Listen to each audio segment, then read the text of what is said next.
Hi, I'm John Crossman and welcome to Video 101. In this segment, it's a little different. It's not really instructional. It's going to be talking about an interest in having a career in television or video. I will say that, video is ubiquitous now. You've got good cameras on your phone. You can edit on a tablet or your phone, or certainly a laptop or a good desktop computer. So the ability to actually do video is easier than it's ever been. I've been in the business 30 years, and I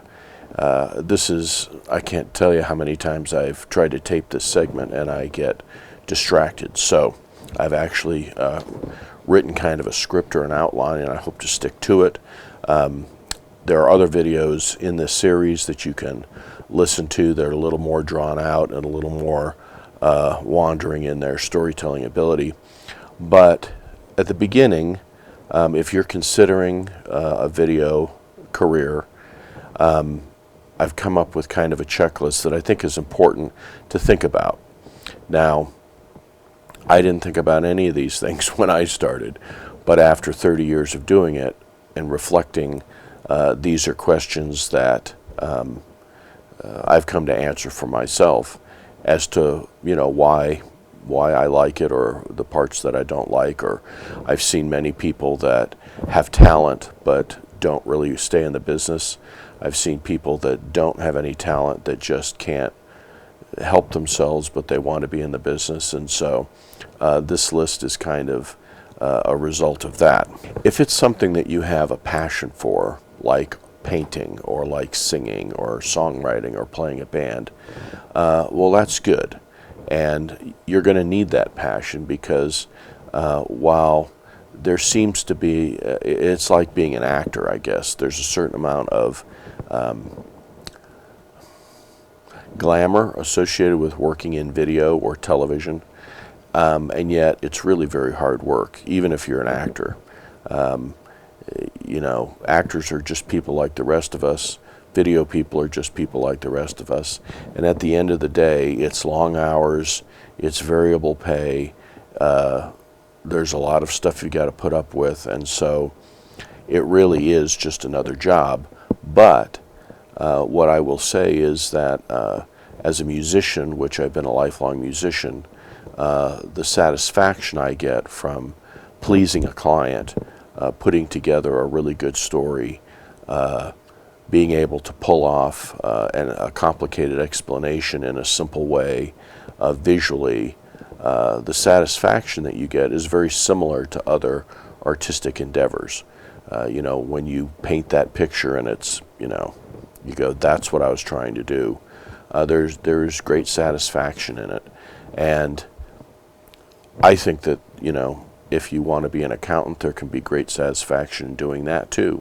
And so some of these questions on this list are really about any kind of career decision you're trying to make. And as I go on in this series, we'll talk more specifically about video in particular, and why it's a good career. And even last night I got a question on Quora, can you have a career as a video editor? So this series is an attempt to try to answer that in a thoughtful and maybe too long-winded way, but here we go. So my checklist I've come up with in considering being in the video business, the first question is, what draws you to it? Is it the money? I will tell you, like any other career, there are a handful of people that make really good money doing it, but that most media places, including news, including networks, including corporations, kind of use this either intentionally or unintentionally, use the fact that a lot of people want to be involved in this industry as a way to keep prices down. The TV station I worked at, the cliche line was, well, if you're not happy, I got 50 other people that'll take your job tomorrow.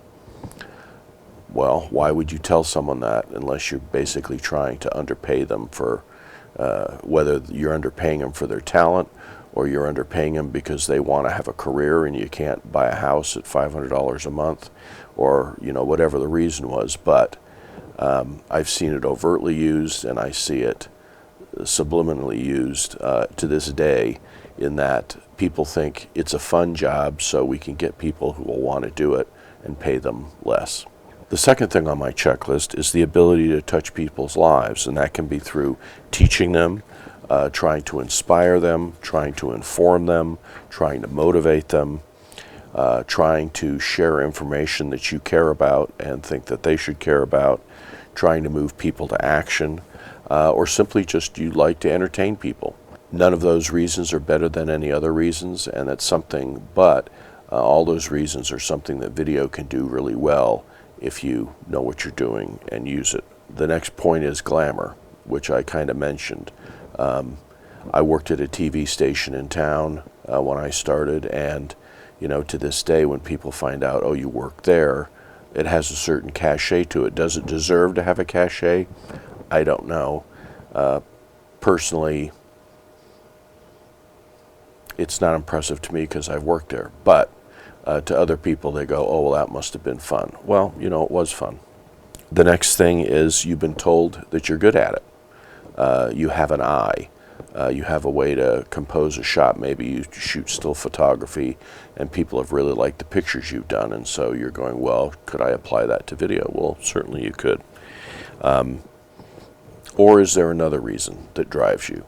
And this isn't a way to discourage you or tell you you have to have one of these reasons or some other reason, but at the end of the day, a job in video is work. And the example I give is, you go to a jazz game, but you're working the jazz game. You're not watching the jazz game. You might be able to go to a great concert, but you're working the concert. You're not watching or listening to the concert. You get to go to a lot of weddings if you like weddings, but you're not part of the wedding. You're shooting. You're working at the wedding. And when the wedding is over, everybody goes home and has, the rest of their life, and you're in a dark room somewhere putting all that footage together and trying to, tell the story of the wedding. Which, if that's your idea of fun, which it's my idea of fun, then you're okay. But if that's not your idea of fun, then you need to be aware of that before you go down that road. Another thing, trying to keep this short, is where do you live? If you're in a major urban market, New York, LA, Dallas, Atlanta, even Denver, there's going to be more opportunities to get into the video business than there's going to be in Goodland, Kansas. How many wedding videographers can Goodland, Kansas support? Until it just becomes, who can do it for the lowest amount of money. And that's never a good situation to be in. But if you want to, sing country music, you need to go to Nashville. If you want to be an actor, you either go to New York, Chicago, or LA. If you want to be in network television, you either go to New York or LA. If you want to do commercials and high-end production like that, then Chicago would be a good place to go, because that's where all the ad agencies are. Why they're there, I don't know, but that's where they've congregated to. I've got friends that worked on national campaigns for automobiles, and they lived in Detroit. Well, if they lived here, they never would have gotten that opportunity, because the car companies are in Detroit. All the ad agencies have big offices in Detroit, and they use the people that are there. Now, there are always exceptions to the rule. I know people that live where I live here in Utah, and they fly to LA and do work. They've done enough work in LA that now when productions come to Utah, they're sought out to be the cameraman or to be the location scout or whatever their niche is in the video business. But all that takes time, and it actually takes going to those places to get known by enough people so that, maybe you can eventually live where you want to live and still continue to do that kind of work. But if you live in Salt Lake City and you never leave Salt Lake City, the chances are your ability to do a network show or a major motion picture is going to be severely limited because this is not where they're done. They're done in LA. So those are some things to think about. In the next video, I'll talk about the way that I got into a career in video, and that was starting at a local television station. My name is John Crossman. You're watching Video 101. Thanks for watching.